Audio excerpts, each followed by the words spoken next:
Welcome to the Expert Series, brought to you by the Lupus Foundation of America. Today's episode is on the importance of fatty acids for people with lupus, in conversations with Kathryn Wierenga.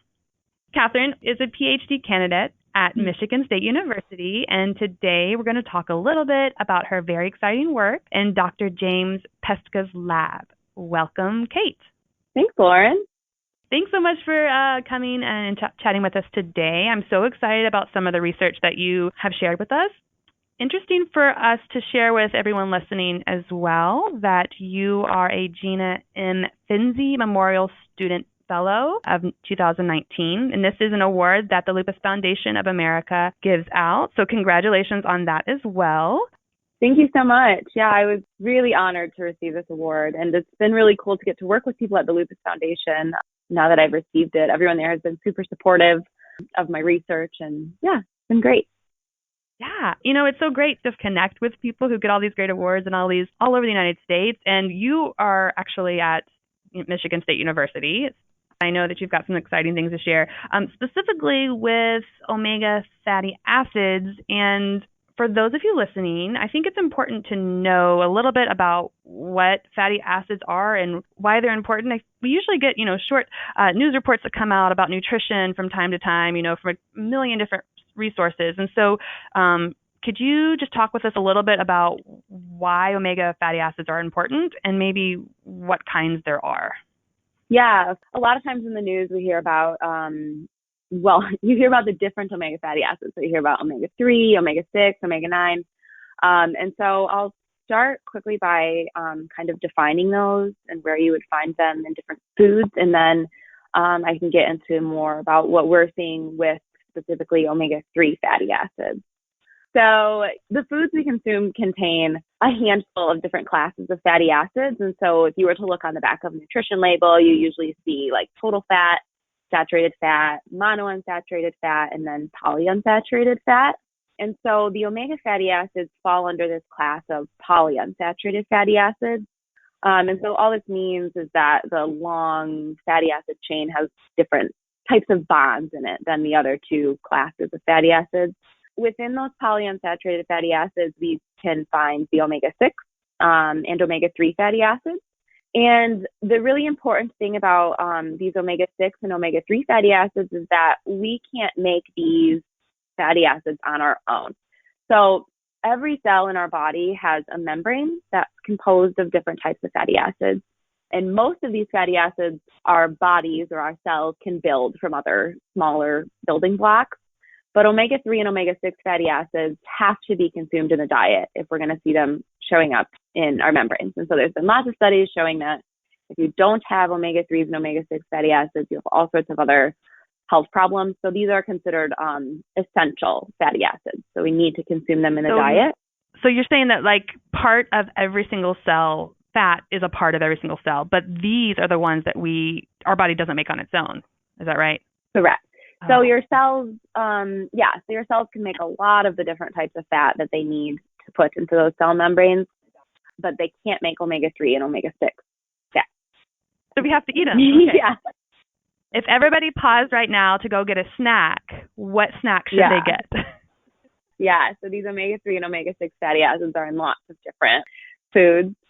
So the omega-3 fatty acids, these are in things like walnuts, flax seeds. So the omega-3 fatty acids that I'm going to be talking more about are in fish and other marine fats. So like anything that has any sort of like algae derived oil in it. I'm a big fan of salmon. So I don't know if you would just go snack on salmon, but if you're having a meal with a lot of salmon, you get tons of omega-3 fatty acids in that. But it's hard to make salmon too. What about like other fish, ones that are easier? Like, are there any canned fish that might work? The omega-3, the fish that are the richest in omega-3 fatty acids are the more oily fish. So you're going to get more omega-3 fatty acids in something like tuna or salmon than you would in more of a leaner, like white fish, like say tilapia. So you can get canned salmon actually. So that's actually, I have that in my cupboard right now. So that's actually a pretty easy way to get salmon if you don't want to be making it all the time. Other I guess maybe easiest way is just through fish oil supplements. You can buy fish oil capsules from any grocery store or pharmacy, and those contain pretty high levels of the omega-3 fatty acids that we are interested in and that you would find in a normal meal of oily fish. Okay, so we have omega-3s, which are like fishes and nuts and flax seeds and all of those foods that they just sound healthy. So I'm guessing omega-3 is good fatty acid. What about omega-6? Yeah, so omega-6 fatty acids, we can find these. One of the highest levels of omega-6 fatty acids will be in different vegetable oils. So corn oil, soybean oil, those have really high levels of omega-6 fatty acids. In our Western diets, we generally tend to cook with these types of oils that are really rich in omega-6 fatty acids. And so we have super high levels of omega-6 fats in our diet, which people have shown to be potentially a risk factor for an increase in these more inflammatory outcomes and inflammatory diseases, because we have such high levels of these omega-6 fatty acids. Wow. Okay, so the Western diet has more omega-6 fatty acids, which is an essential fatty acid. So you said it's essential, so our cells need it. Yeah. But we have such a high level in the Western diet. What does that mean? If that's inflammatory, how do we make that work if we're getting more of the omega-6s and omega-3s? Yeah. So you're right. What you said is correct. The omega-6 fatty acids are essential. So you shouldn't just try to cut them out completely, because they are important. But the really important thing is the balance between the two, between the omega-6s and the omega-3s. The best way to really kind of boost the omega-3 fatty acids in our bodies and in our cell membranes is to both take supplementation, or at least eat a lot of meals with those oily fish, but also to try to reduce the omega-6s when possible. So that could mean switching from using corn oil to using something like olive oil, which actually has a lot of omega-9s. So that's different from omega-6 or omega-3. It's kind of seen, I guess, more neutral. It doesn't really play into that omega-3-6 balance. So kind of switching those omega-6 rich vegetable oils over to a different type of oil, that can play a big role in reducing the levels of omega-6. Also, just trying to cut down on things that we know are really rich in omega-6 fats. Most poultry, beef, eggs are all really rich in omega-6. So again, these are important things in our diet, but they can be overdone and kind of throw things out of balance. So just kind of maybe, if possible, switching out a meal with a bunch of chicken or beef to something with fish. That's one way that we can try to shift that balance to kind of increase the levels of omega-3s as opposed to omega-6s. That sounds pretty easy. So just like maybe as a rule of thumb, thinking, okay, I'm going to just switch out maybe my, not going to deep fry white fish. Instead, I'm going to lightly saute salmon in olive oil. That sounds like pretty good. Exactly. Pretty good switch. And we all know that has, great impact for our health in general too. And, reducing some of the cholesterol in our body and some of those things that are really not great for heart health. So you talked a little bit about the balance of 3 to 6. And I think when we were talking before, you mentioned that the omega-6 fatty acids compete for space in the cell, right? For omega-3s. Did I understand that correctly? Yeah. So our bodies are really smart. And so they know or our cells are really smart. And they generally keep a pretty consistent level of the total amount of those polyunsaturated fats. So that includes the 3s and the 6s combined. That means that the 6s can displace the 3s and vice versa. So if we're keeping a very consistent level of total omega fatty acids, then if we decrease the amount of omega-6s, we're naturally going to then have an increase in the amount of omega-3s, and vice versa. So yeah, there's kind of this whole competition thing going on there. And so understanding that, and then understanding kind of the implications of trying to not only supplement with omega-3s, but also decrease omega-6s, can be really helpful for kind of optimizing these nutrition strategies. Gotcha. And you see the stuff as it works in the lab. And so, what a person with lupus who's listening who would consider, maybe I do need to get a supplement, or maybe I do need to increase my amount. How do they know if this is something that they need? I mean, is everyone at risk for being low, and the right balance of the omega-3 and the omega-6s? Is there something? How should they approach this conversation with their physician, or their nurse practitioner or advanced practice providers? How can they approach this conversation? Like, how do they know if they need it? I would guess that if it's an individual living in the United States consuming a Western style diet, they probably have fairly low levels of omega-3 fatty acids. So one way that we measure this or describe the levels of omega-3s is by the omega-3 index, which the omega-3 index is basically just a measure of how much of those omega-3s can we find in a drop of blood, basically. So in general, in the United States, most people in the U.S. have omega-3 indices of about 4% or below, which is pretty low.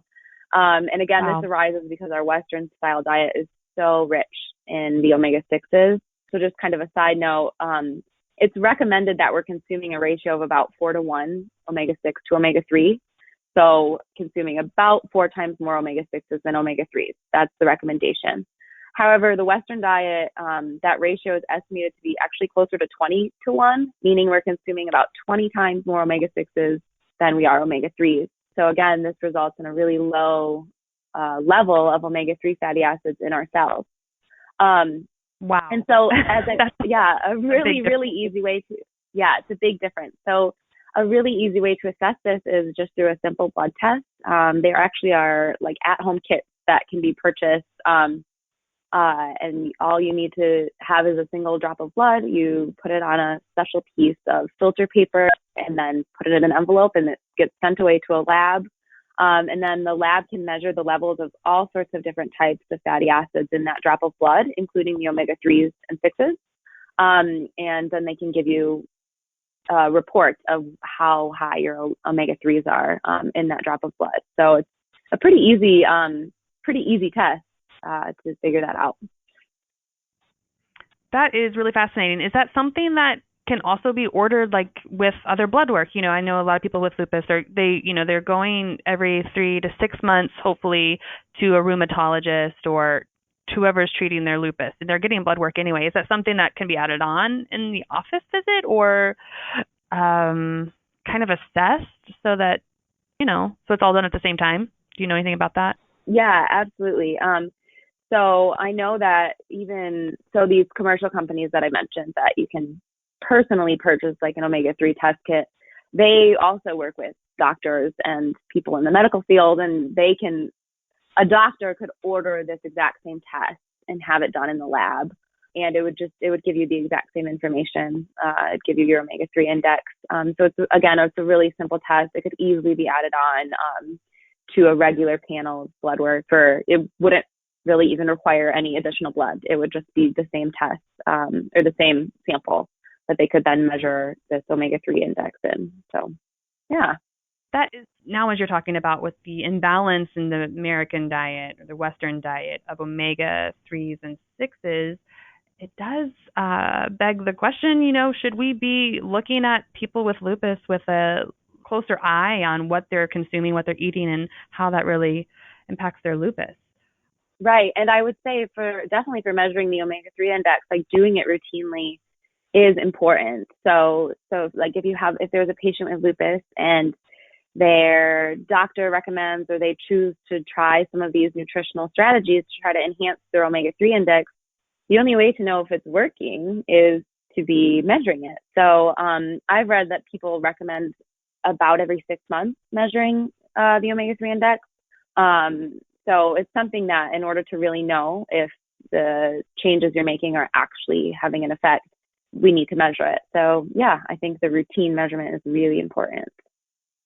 And I think it reminds me of so many of the conversations that I have had as a health educator talking with people with lupus, and just the complexities of how to kind of manage nutrition and exercise and, things that we can control, but also making sure that you're seeing the right kind of provider or person that can oversee it. And it really just underscores some people with lupus might find it helpful to consult with a nutritionist and to have a conversation with the rheumatologist and say, I wonder if, I might benefit from speaking with someone about my diet and how I can incorporate more healthy choices in my day-to-day that can help me feel better. And I think that's really what people with lupus are wanting in the end, right, is feel some relief from some of the symptoms. And you did talk about inflammation early on with the omega-3s and omega-6s. Can you just briefly tell us a little bit about what you found in the lab and inflammation with the omegas, fatty acids? Yeah, of course. So our lab, we do a combination of experiments using both animal models, and then we also do stuff with cell culture work in vitro.